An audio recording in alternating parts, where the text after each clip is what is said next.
how's it going? Susan Ruth here. Thanks for listening to another episode of Hey Human Podcast. This is episode 437, and my guest is Dr. Robert G. Marbut Jr. He's a fentanyl national expert and former White House homelessness policy advisor. He was recently on Hey Human as a guest for episode 434 discussing the homelessness crisis, and we discuss his upbringing and much more of his background. This time we're just going to discuss the fentanyl crisis and the fact that he is an executive producer on a new documentary called Fentanyl, Death Incorporated. I wanted to have him back relatively quickly to the previous episode. We're going to discuss on this episode the billion-dollar industry that is ravaging America and beyond, but we're obviously focusing on the United States for this one because that is what his focus is. Check out heyhumanpodcast.com for links and to learn more about my guests and the show. Hey Human Podcast is available on YouTube under Official Susan Ruth. I'm on Patreon at Susan Ruthism. My TikTok and Instagram is Susan Ruthism. Check out susanruth.com to learn more about me and my other artistic endeavors, and find my albums on Spotify, Apple Music, Amazon Music, wherever you get your music. Rate, review, and subscribe to Hey Human Podcast on Apple, iHeart, Spotify, wherever you get your podcasts. And thank you for listening. Be well, be kind, be love. Here we go. Dr. Robert Marbut Jr., welcome to Hey Human for the second time. Third time's the charm. Oh my gosh. 2.5. 2.5, technically. You didn't say a whole lot in the Billy Baldwin Billy one. gets a half billing. Well, he gets 2/3 maybe. You get a third. Billy probably gets like 0.99 and Marbut gets 0.01. How you doing? Good. Very good. You're in the middle of another long run of going to cities and promoting movies and things. You're a busy man. Yeah, and I try to keep my consulting job going and my teaching going, which are my day jobs. And then now the movies, and literally have 3 movies come out within days, weeks of each other. It's just strange as can be. But, it all goes back to the actor strike and the director strike, because I had everything. I thought all the homeless would be all done a year and a half ago. And then you'd separate the documentary from the theatrical, and thought that there. And then I'd be working on fentanyl. But I signed the fentanyl agreement with distributor on June 28th. And I call up my business partner, director, Steven. I call him up and they go, "All right, we're signed." And he says, "When is it due?" And I told him, and he was like, "We don't even have an interview yet." And I said, "Well, can we start shooting next Tuesday?" So it was on July 4th weekend. By literally 5 days later, we have 7 people on set shooting in San Diego. And throughout we did a documentary really different than documentaries are done, because we had such a compressed timeline. Normally a documentary, you go pick 60, 70 people and you fly out and see each one and you take the crew and it just takes a lot of time. We did it differently, and we shot on Saturdays. We went to different parts around the country and like a hub, and brought 7, 8, 10 people in to shoot on in a 36-hour period. Once we had our set up, and you change the angle, nobody will know it's the same building, look out that window, out this window. And by doing it that way, we were able to really compress the shooting timeline from what probably would have been a year and a half shoot easily down to 4 weekends in a row where everybody came in. And that was our principal photography. And then we had to do some pickups and we did go out and shoot in Arkansas. It very importantly, because there's sort of 2 really key things in the movie, the Fentanyl Death Incorporated, about Arkansas. So we filmed there, and then we went up and shot at a rally in Sacramento, and contextual photography, videography to Canada, Mexico, and China. So then we shot those separately. But that's how you make a movie start to finish in under 5 a full 1 hour in under 5 months. And it's already streaming. Yeah, it's a great film. I've seen it. So congratulations on that. I think it's an important film. Usually I start these and I say, tell me about your growing up life and all that. But if anybody wants to hear about Robert's life, go back and listen to the first half of episode 434. So let's jump in about this film. What brought you to the project? Clearly, having seen so much of the drug addiction through your work with homelessness, that was something that sparked your knowledge of the problem. And just being a member of society, we can see how damaging it is. What drew you into making the documentary? Well, there were sort of three things converging. And even while we were still working on the homelessness project, I kept talking to people around me. I said, we need a whole separate documentary about fentanyl, because fentanyl is such an embedded component, especially on the West Coast with homelessness. But that was one, but there were two others.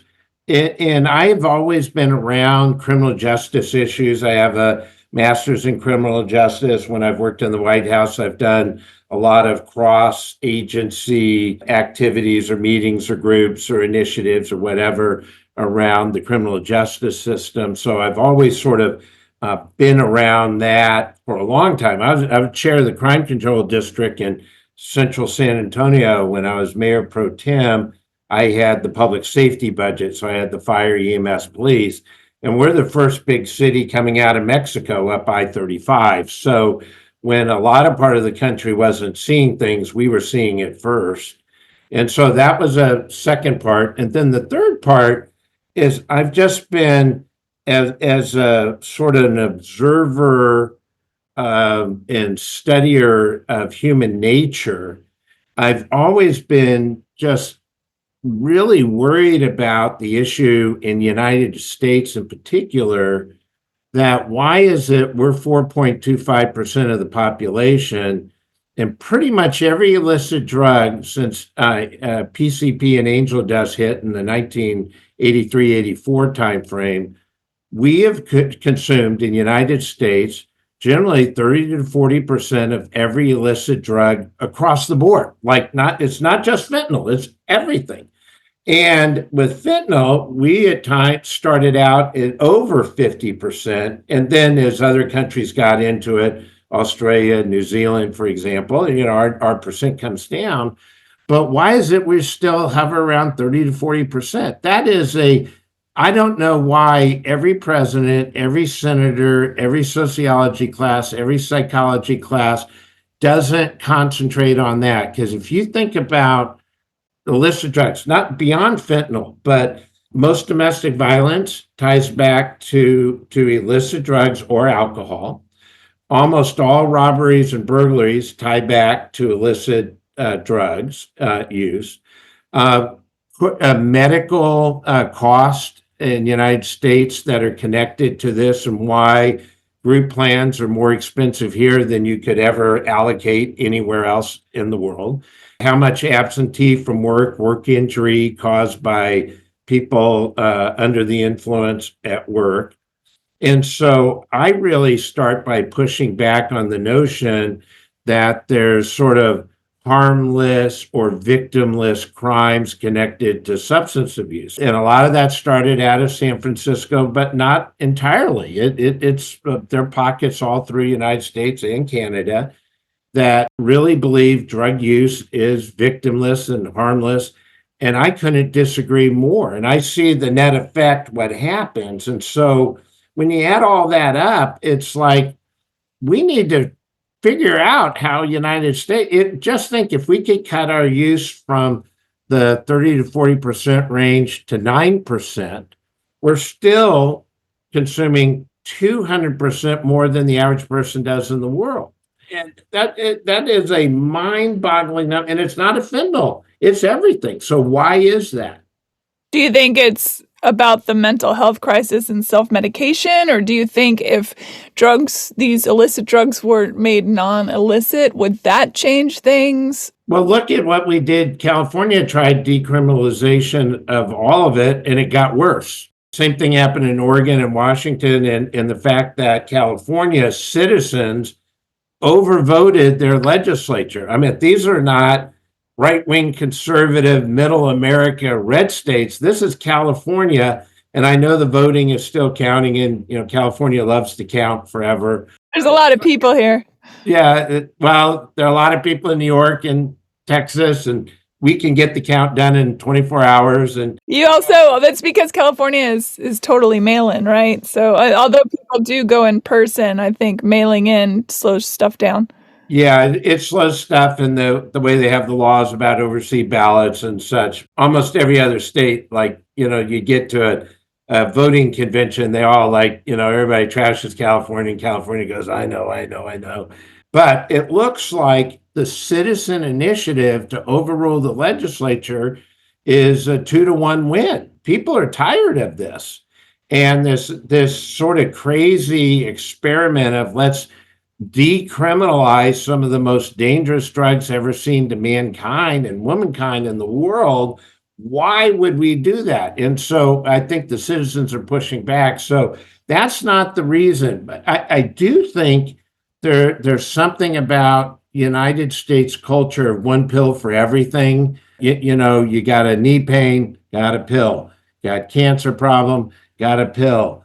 Got dyslexia, you got a pill. And I don't mean to be joking about that. It's every place I go, there's some medicine for whatever the ailment is. And you start to wonder in America, do we have a bunch of drug supply in search of a problem rather than a problem in search of a solution? Our drug company megalith makes sure to keep America drugged up as best as possible. It makes people a lot of money. You could do a whole podcast and get people way smarter than me in to talk about that. And Purdue Pharma comes along and we jump from organic opioids to synthetic. It makes it incredibly dangerous. It makes it a year-round supply.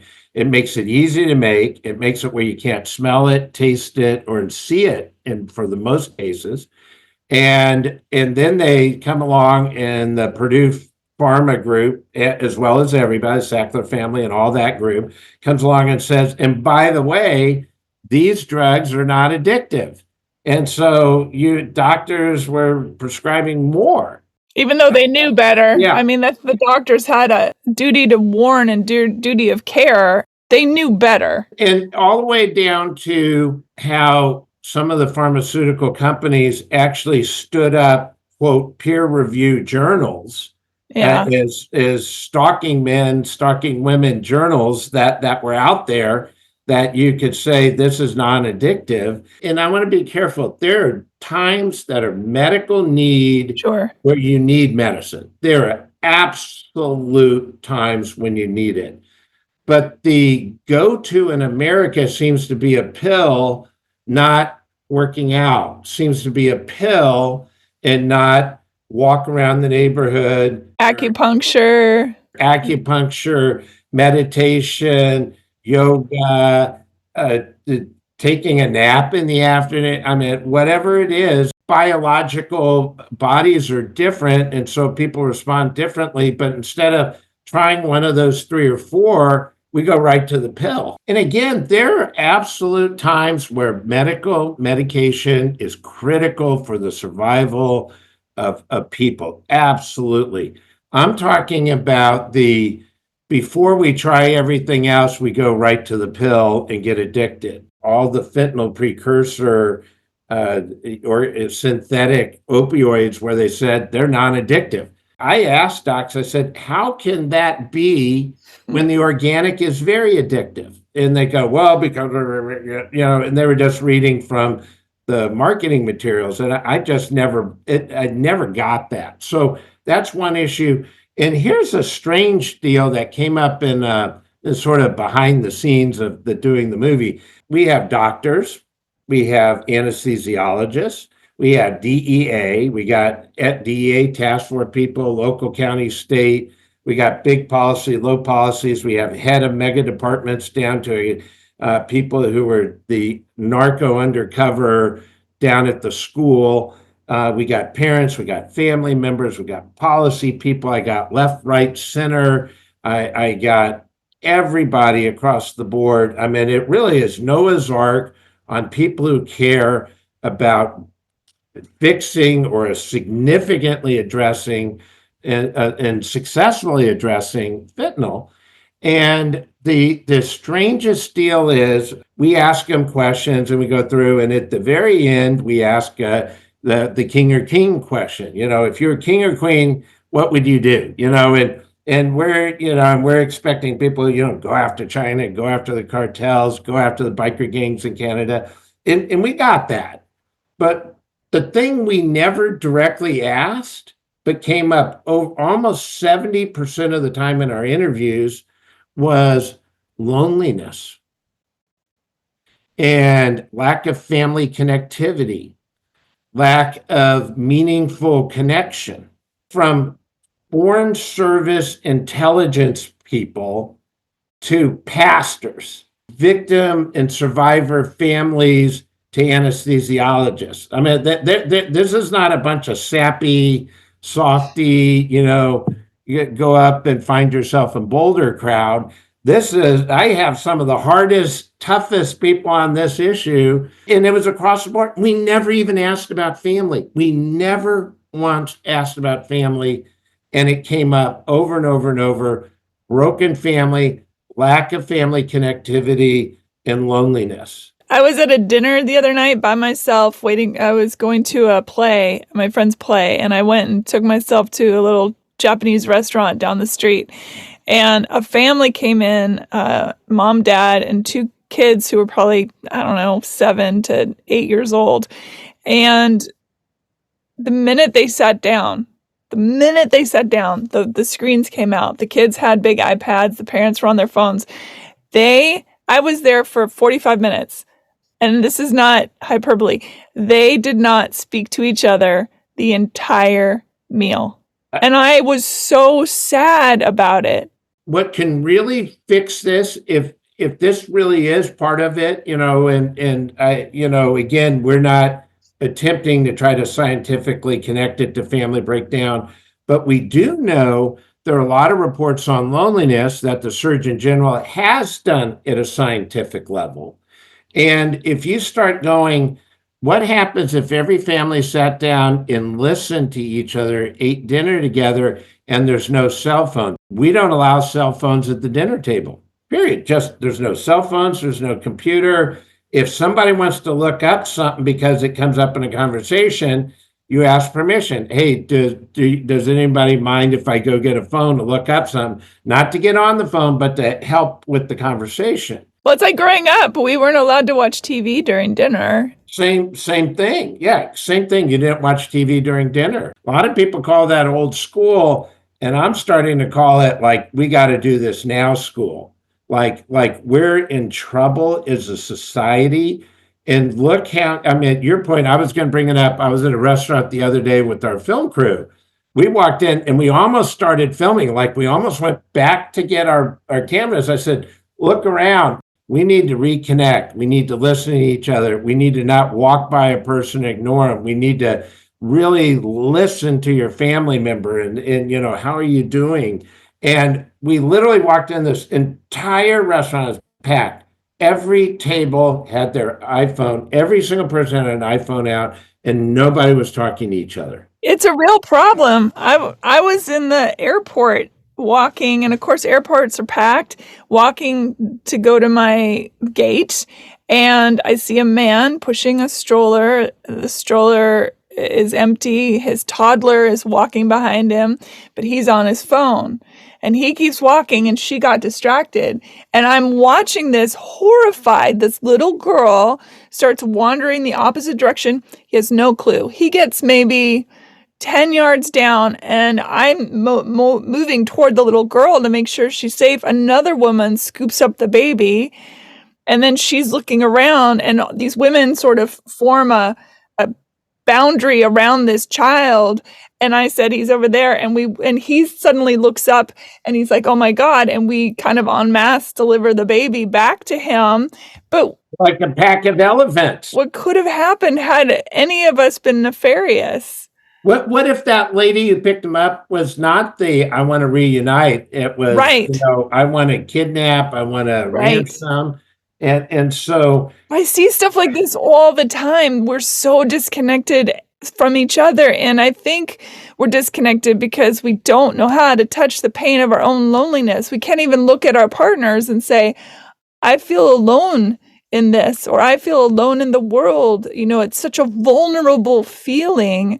One of our themes is if somebody says, all we have to do is X about fentanyl, don't trust them. It's not going to work. The fentanyl crisis is so bad now that the answer is really all of the above. I mean, and it is getting tough on China, absolutely, and precursors, and now precursors. And what about Russia? Isn't Russia also a big part of it for distribution? Russia, India are also there. China is by far the number one, but then you got the assembly plants, for lack of everything, the pill presses, and now that's in Mexico, and now the northern border, Canada. A lot of people have no idea how much is coming across Canada. We have some experts that believe now that more is coming across Canada than Mexico. And there's some reasons for that. Remember, the Canadian-U.S. border is the longest border between two countries in the world. The northern border is way longer than the southern border, that southwest border, but also don't forget the Canada-Alaska border.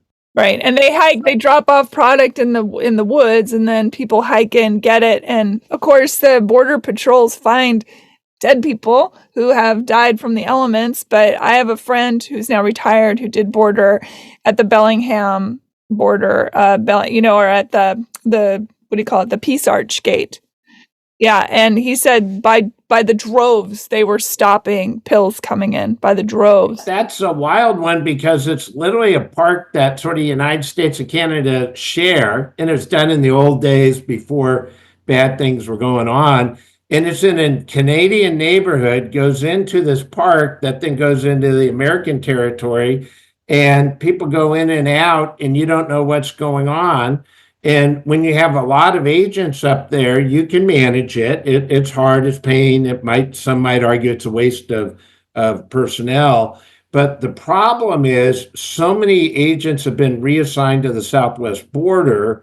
It's totally opened up the northern border. We found that a lot of, quote, northern border agents who are supposed to be watching, a sector of 60 miles or whatever, they were actually in their office on their computer processing people on the southwest border. So they're, quote, on the border, they're on the northern border, but they're not out doing anything. They're inside on a computer processing somebody they have a different system. It's not Zoom, but a Zoom-like system. And they're processing people. And I'm like, in a totally open northern border that people are just walking it across. And that's why, we have a little part in the movie, the former head of the border, he walks around and it's scary. I think it's one of the most scary parts of the movie where he goes through every border. He starts on the West Pacific, and then he goes Southwest border, then he goes Gulf, then he goes sort of Florida, then he goes Mid-Atlantic, then up Canada, then he goes Alaska, Puerto Rico, and Guam. And then you find out we have a Canadian legislator who's the number one person in Canada on addiction and illicit drugs. And she's saying less than 1% of the shipping containers that come in from Asia or for anywhere in the world that go into the western ports of Canada are getting checked.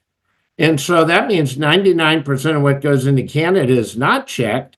And we treat the United States like everything from Canada is like ours. And it's just not getting checked. Wow, that shocks me. That's very scary. Can you explain how fentanyl merged with the opioid, where obviously in America, the people producing the opioids for people's ailments is one thing, but then suddenly this massively deadly component is added. Is it because there are fake pills coming through, or is this something that can be safely distributed as well? And my secondary question is, do you feel, especially as someone who is as learned as you, do you feel that this is the reason why America is flooded with this and we have such a huge problem in proportion to the rest of the world?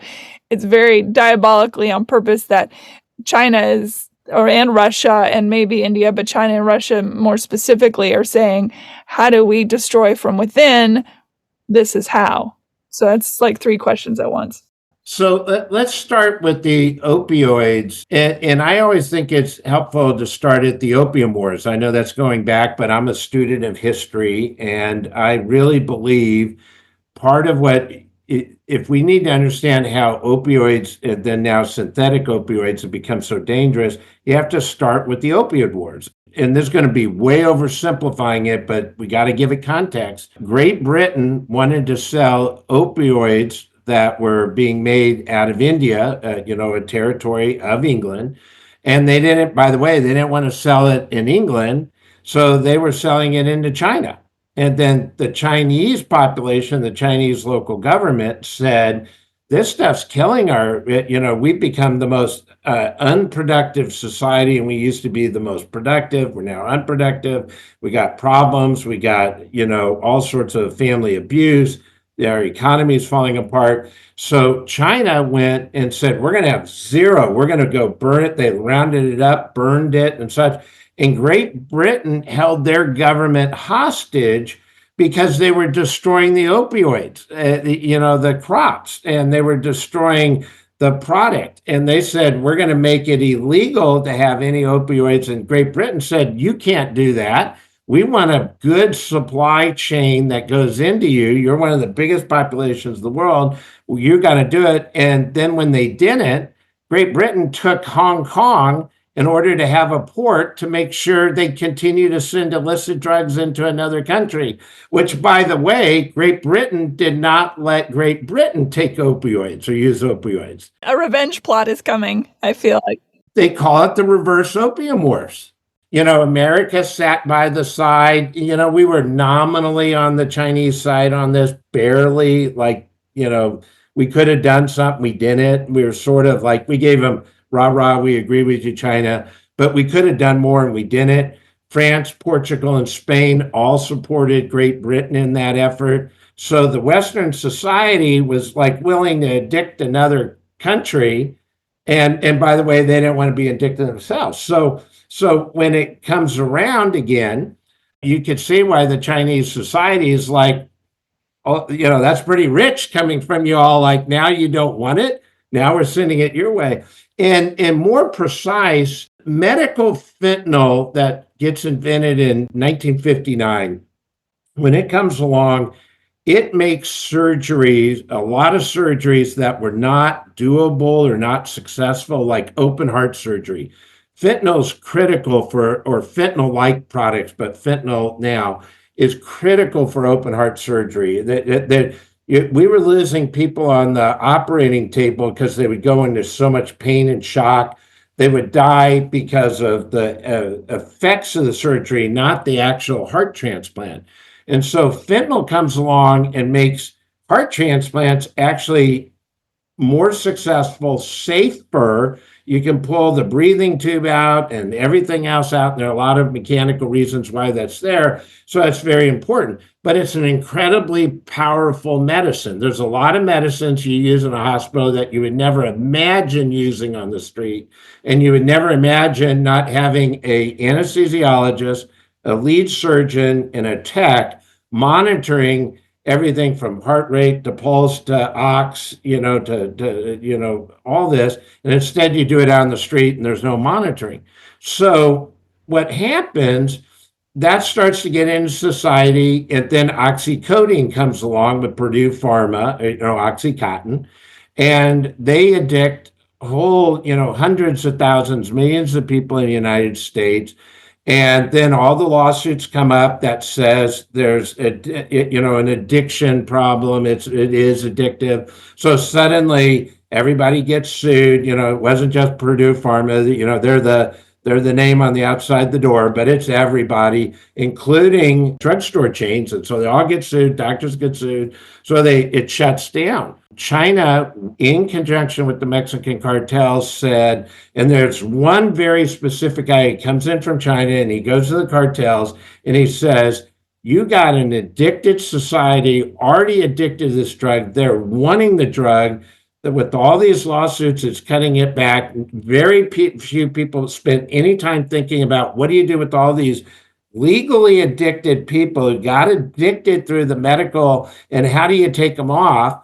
And nobody spent any time saying, how do we unwind that clock? And instead, the Mexican cartels, while America Medical Society was asleep, comes in and says, we're going to fulfill that need. And that addiction and craving is so powerful, they came in and fulfilled the need. And so the way I like to very simplify it in an elevator sentence is you can draw a direct line from Purdue Pharma to the Mexican cartels in China that filled the void of what got cut off just abruptly, with no treatment, no recovery, no how we're going to wean you out, how we're going to bring you down.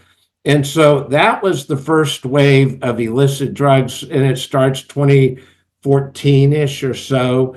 And then once they got a beachhead, then they go, well, we're not just going to go to the people who were formerly addicted to Oxycontins. We're going to go to Xanax. We're going to go to all these peripherals still in the opioid-ish family, and we're going to start serving their needs. And you almost can't find organic opioids or heroin, any in those family groups of the organics.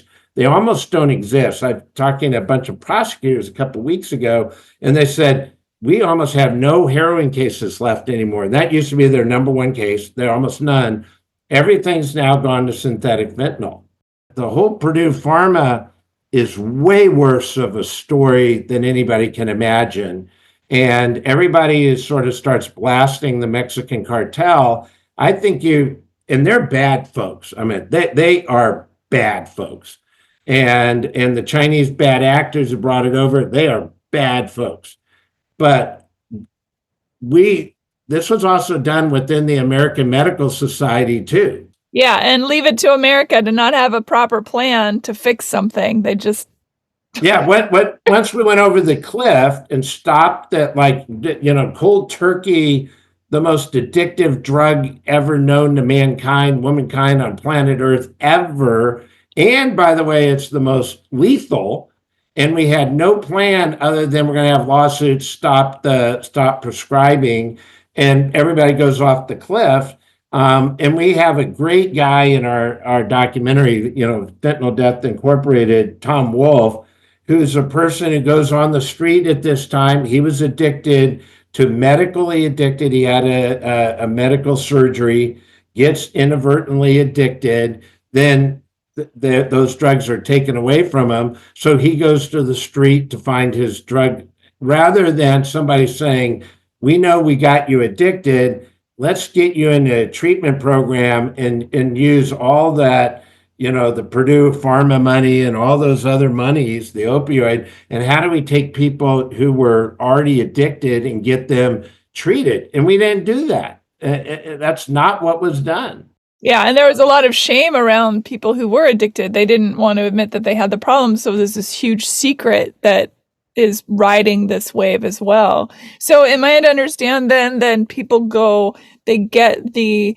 street drug, and that's what's laced with the deadly part? How does it go from I'm taking this pill, I'm maintaining my addiction by pharmaceutical drug, and now I can't get that pharmaceutical drug, I'm going to the street, but it has a more fentanyl thing, and that's where I'm getting disconnected. They go to the street, and it depends on where you are in the country. In San Francisco, they were marketing fentanyl as 3 or 4 different drug substitutes, still in the broad synthetic opioid family. They meaning the pharmaceuticals, or they meaning the street dealers? The street dealers, Okay. Mexican cartel, China, the local distributor, the Guatemalan syndicate, who really dominates the Bay Area.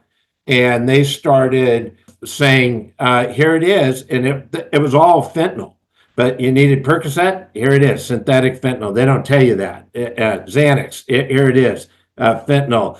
But knowing it's that deadly, aren't they just killing off their people that buy their product, their customer? That seems like a bad business plan, to murder your customers. And that may be sadly how this thing ends. I've spent a lot of philosophical time going, are we going to solve this ourselves? Are we going to take control of this self? Or are we it's going to be like a forest fire and people just die off and you run out of fuel because everybody who's going to be addictive takes it and dies. The amount of that kills you is literally 2 grains of salt, 1/15 a grain of rice. And so when you get that small, it's very hard. Street drug dealers, the biker gangs in Canada, the cartel in Mexico, these are not scientists working in a white glove lab and getting very precise. And so sometimes you take a fentanyl and you get almost no effect because that part of the batch wasn't evenly mixed. Then another part is totally lethal right on for, you're down and gone in 10 seconds. So it varies so much. It varies around the country. But the reason why the drug dealers have figured it out, everybody who takes fentanyl, if you go ask a user, they say this is the biggest high, the biggest emotional feeling they've ever had in their life. They say it's, better than eating, better than sex, better than sleeping, better than any other drug they've ever had. And so the one is so hard that when somebody dies, there's somebody right behind it to replace them. Now, the way we're going, that we're well over 100,000 deaths of all types of fentanyl deaths. And if that continues to climb, at some point, we're going to run out of a population that dies, and then it will start to come down at that point, sadly. That's per year, 100,000? Yeah, 100,000. And let's go through that some real quick data here, and I'll just do a bunch of, not a bunch, but some key data download. 4 ways to die of fentanyl. One is recreational drug use. Think San Francisco. You go get fentanyl on the street. You're looking for fentanyl. You want fentanyl. You want to get high. Greatest high you ever have. And then you take one that has too much, or you take too much, you die. That's one group. Then there's the fentanyl poisoning. Normally children 0 to 4 who clearly are not going out and getting a dealer, a park bench in San Francisco, or mom or dad's boyfriend has some fentanyl and they literally put a hamburger on dust. I mean, when you're talking 2 grains of salt, it can be just literally fentanyl dust, and you put a hamburger down, sandwich down. By the way, they also now have fentanyl tablets that are illicit that look like skillets. And so one of the quick, fastest growing rates of death in the 0 to 4 nationwide is fentanyl poisoning. They're not users. They're not getting a dealer. They're just somewhere in their thing of supply. This is not like weed, where if somebody leaves a bag of weed on the table and you accidentally ingest it, your stomach might get upset. You might have a headache, depending on what you got in it, but you're not going to die most likely. Fentanyl, you're going to die, especially when you have a smaller body and such. Then you have lacing, which is, think Philadelphia, Kensington area, where they actually call it on the street their trink. And it's mixing 30% horse tranquilizer with 70% fentanyl, because horse tranquilizer is not enough in itself. So we're going to put these two together, and that's in Philadelphia. And the reason why a trink user is their skin starts to fall off. And so you have big open wounds. So that's where you got that. And that is a purposeful drug, and they're wanting it to last longer. They want the high to last longer. and they get that fentanyl can be deadly, so they want to reduce the fentanyl, replace it with tranquilizer, and so it makes it less deadly initially in their mind, and then you put the tranq in. But what really happens is now you're high on two different drugs simultaneously, and the reversal of the fentanyl is not reversed by the same agent for tranquilizer. So you reverse one or the other and you die from the other. And then there's the accidental contamination where the dealer doesn't know there's fentanyl, the user doesn't know there's fentanyl. And think about, like, on Thursday night, we make fentanyl on this table right here. Then on Friday, we make meth. And on Saturday, we make weed, K2 spice, some sort of mix. But we're all using the same table, and the table's not clean.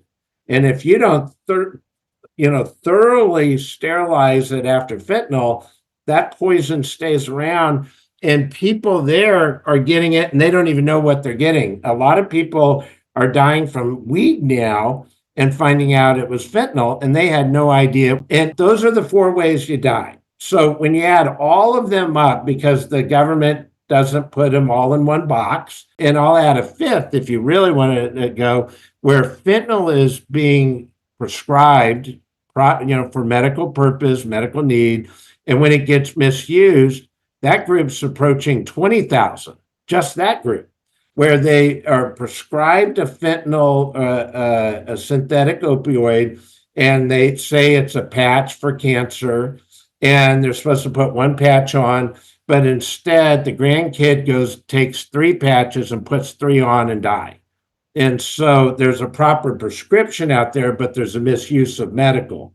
And so this is how bad fentanyl's like in every part of this. So when you take them all together, you get easily 150,000 a year. Some people think it's over 200,000. It would not surprise me. And so at this point, if I'm an EMT or the fire or police and I find someone slumped over in the street, it's anybody's guess the thing at this point. There's so many derivatives. But what most people will do, they're going to start by assuming, especially if you're slumped, and they call it the fentanyl bend. You're literally bent over, and if you see a person bent over and you're going, how are they not falling over? And they're rocking a little bit and they're out. That's called the fentanyl bend. And what it is fentanyl paralyzes your chest cavity.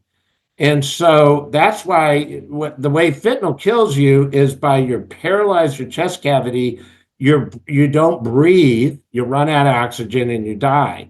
But it also, that paralysis allows you to sort of, like, when the active ingredient takes effect, wherever you were, you sort of stop there, and your body just autogenically rocks you, and then you die and fall down. And you can almost tell a fentanyl user, because they have this fentanyl bend, and they almost always have their paraphernalia still in their hands, because it goes so fast. Unlike meth, like if you see meth users, normally meth users take their hit and they're able to put everything back in because they don't want to lose their pipe, they don't want to lose their wallet, they don't want to use their extra supply, their torch, their foil, whatever. So they put all that in their front pocket so nobody will go after it. And then they slump and other things happen, or they go hyper or whatever. But fentanyl is very unique because you have this fentanyl bend. And so as soon as a first responder, Billy Baldwin and I have been out in dozens of cities now. In every single city, we've seen somebody go down. It is incredible. And so once you notice that fentanyl bend, and if you notice they have everything in their hands, that is a really good idea. That person has an opioid, a synthetic opioid overdose. So you hit them with Narcan. But what's now happening on the street, we used to hit a person one time and they came right back. Now we're having to hit somebody 3 times. Billy and I were with the person the other day. We gave not the EMT team we were with, they gave him nose, hit him with nose again. And then they gave him did an injection into the thigh, and then he came back. And this guy had no heart rate, no breathing for over a minute. And while we're on Narcan, there are a lot of people, sadly, in the harm reduction world who say that Narcan's the answer. Let me dispel that myth. If you take Narcan and reverse your brain after not breathing for 1 minute, 2 minute, 3 minute, 4 minutes, you will have brain damage. Now you're going to come back alive and such. So if you're a 4-year-old and the sad kid goes down, you hit him with Narcan, that's why we should have Narcan, because you bring the kid back, we make sure we clean everything, teach people don't eat, off the wrappers and all that other stuff. But there's a lot of people that think you can take unlimited Narcan with no harm. When people have heart attacks and stroke and they lose oxygen for 2 or 3 minutes, we know there's depreciated brain capacity. It might be 2 or 3%. If you have one stroke, you lose 2 or 3%, you're going to be okay in the long run. If you get past the stroke conditions, you'll be fine.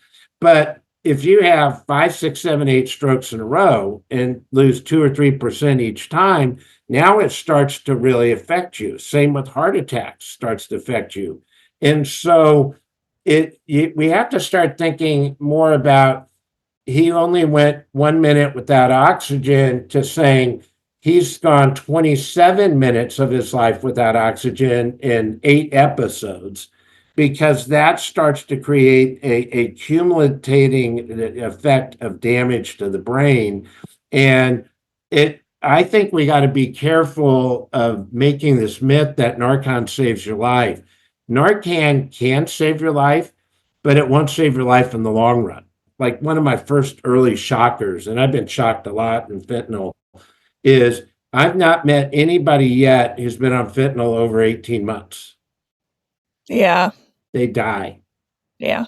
I've not met anybody who's gone over 18 months with fentanyl from first use, and I've only met a handful of people who beat fentanyl because we're not taking it serious. We're not taking treatment and recovery serious. We say, instead we tell them, wear your Narcan around you, put your Narcan on and before you start taking it, and we're going to make it in bright orange and Dayglow green and put it on your thing, and so somebody will reverse you. That's not a plan. That's not a plan. That's the Band-Aid for bullet holes we talk about all the time. Exactly. Yeah. Tell people where they can find the film. Well, right now we're streaming on salemnow.com. Salemnow.com. It's like a pre-special deal. And then we'll be doing a formal release in first quarter of 2025, and it will go out on other platforms. But right now you can go get it on salemnow.com.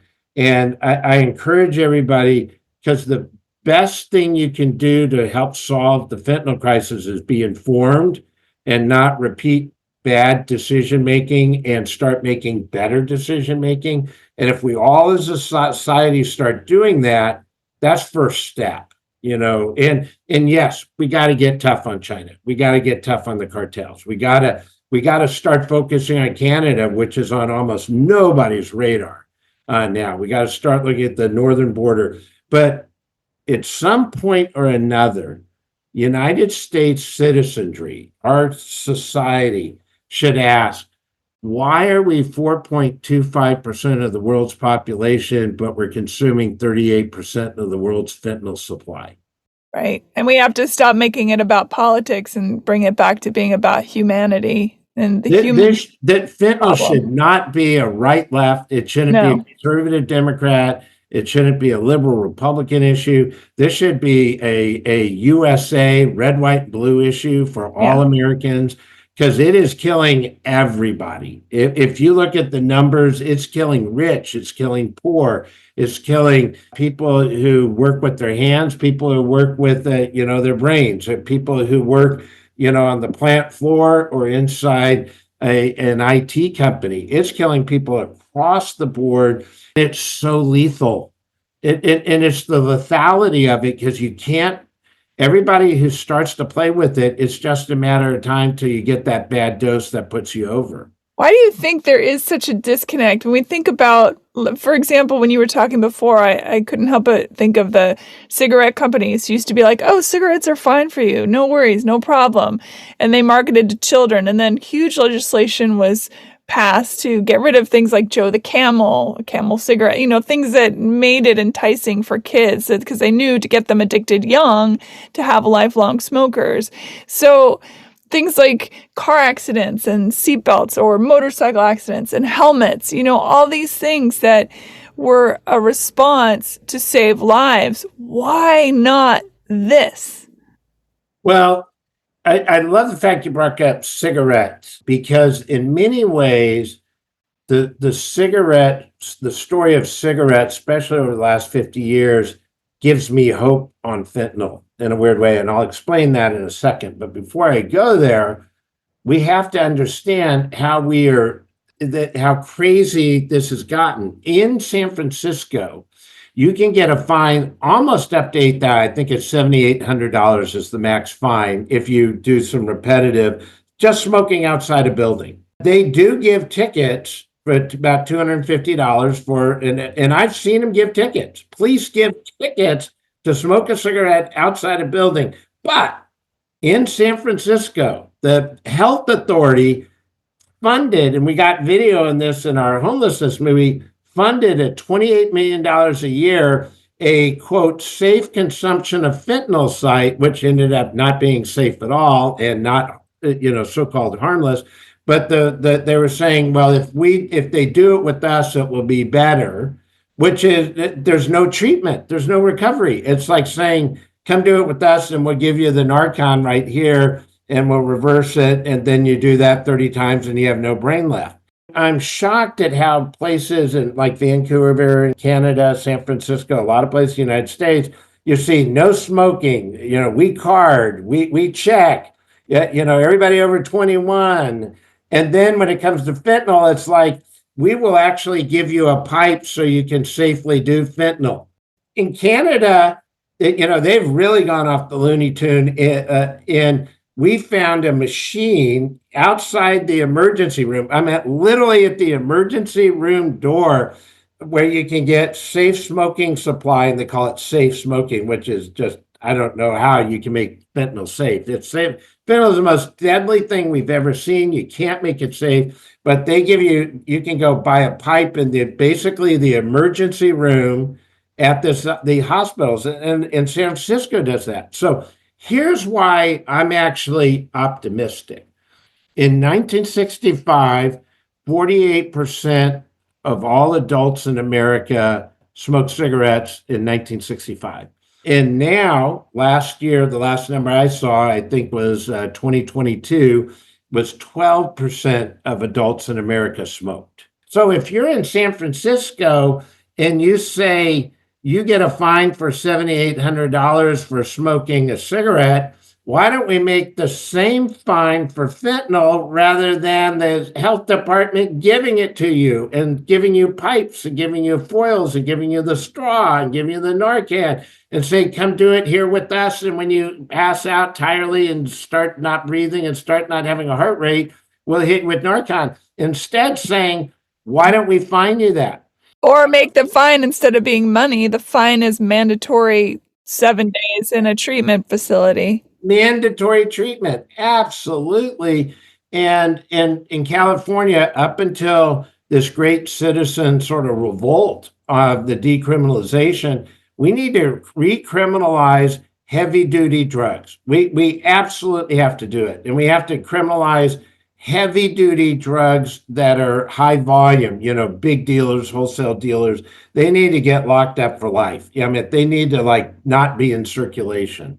And there needs to be consequences instead of these 5 or 6 states that have gone through this decriminalization, by the way, all of which have the worst problems in America. There's a correlation.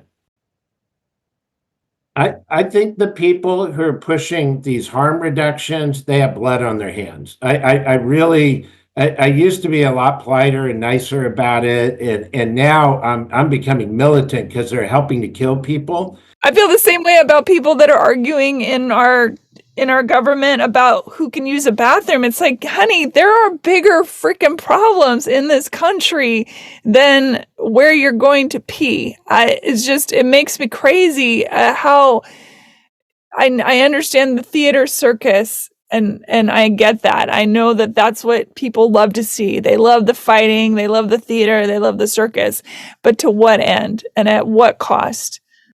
This is an existential threat to America. And why people are not talking about it, why we're not ringing the bell that the house is on fire. And on solutions, we need all of the above. It can't be just one. We got to do it all. Because it affects all of us. This is not something to turn one's back on. And as you eloquently stated, it's everyone. It's young, rich, poor, black, white, green, red, whatever. It's everyone. There's no running from it. Drugs don't care what you look like or who you are or how much money you make. They don't care. There's no bias in that whatsoever. Doesn't matter how well educated you are. Most of us, if not all of us, who pay attention to anything, we know that, for example, meth is an incredibly dangerous drug, yet people still take it for the first time. All these drugs, we know what they'll do. They still take it for the first time. It's pretty common knowledge. Cocaine, I don't know about these days. These days, it would probably be pretty scary because of fentanyl, but cocaine back in that day, it was well known that there is a percentage of people that they would drop dead because they didn't have the receptor in their brain and it would kill them. Yet everybody does it. We see drunk driving accidents. We see our, people in our family who are so addicted to alcohol that, they're throwing up in sinks or they're missing work or they're whatever. It's not like we don't see this stuff and yet we still do it because I think there is this feeling of immortality that humans have that says, oh, that won't happen to me. And the desire to get that high. The whole drug supply is now contaminated. It's not 1% contaminated. It's the majority. It's almost 3/4. And in parts of this country, it's more than 3/4. And why you would risk something like that is it just, that's why I want people to know and want people to get educated. And this is not about scaring people. This is about getting facts out. And if you get the facts out, maybe you won't do it the first time. Yeah. Although I think scaring them is also a good tactic. Yeah. Yeah. Well, thank you for being on the show again, Robert. And thank you for continuing to make these documentaries to sound the alarm for things. I think that's so important. There's a million things you could be doing with your time. The fact that you have chosen this path in life, I appreciate it. Well, thank you very much. Encourage everybody to go watch it. And thanks to our director, editor, Stephen Woolworth. He's made it. It's a very entertaining. Everybody who's turned it on watches it all the way through. Yeah, it's really good. I watched it. Yeah, and thank you for watching it. Of course. Robert, thank you so much. I appreciate your time, and thank you for listening, everybody. Bye-bye. Bye. Rate, review, and subscribe to Hey Human Podcast on Apple, iHeart, Spotify, wherever you get your podcasts. Thanks. Bye.